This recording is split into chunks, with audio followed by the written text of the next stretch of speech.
şad günüm. Arzuları söndürdüm, üfürüm, söndürdüm şam kimi, şam kimi. Bugün senin ad günün, gülüm sensiz berbat günüm. Geçir saat 12'ni, təbrik edirəm yad kimi, yad kimi. Mən sənə dəli divanə, sən hisslərimə biganə. İnanmaram daha, mən aldanmaram daha, mən gətirsən də bəhanə. Yaş üstünə yaşarda, həsrətin gözlərimi yaşarda. Mən yollarında avarə, bu ürəyi yalnız sənə etmişdim həvalə. Bir sonu var bu əhvalatın, səni sərf etdiyim hər saatı.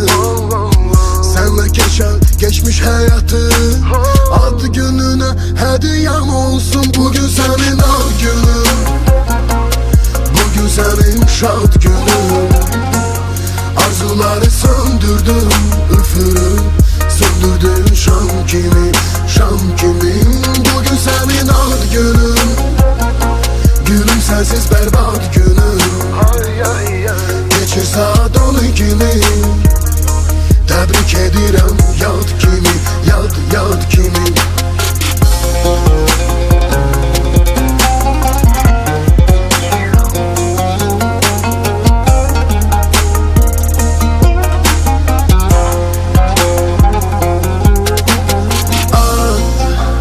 Ad gününə hədiyəm, sənə həsr olunur mədhiyyəm.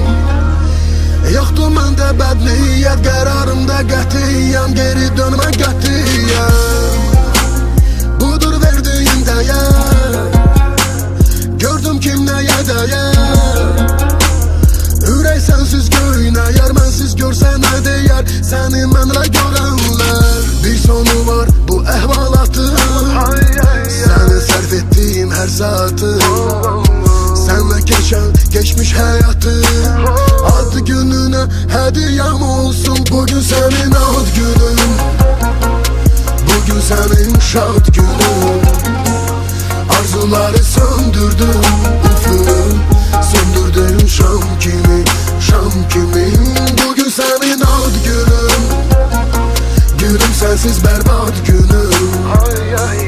Geçir saat 12'ni, təbrik edirəm yad kimi, yad kimi.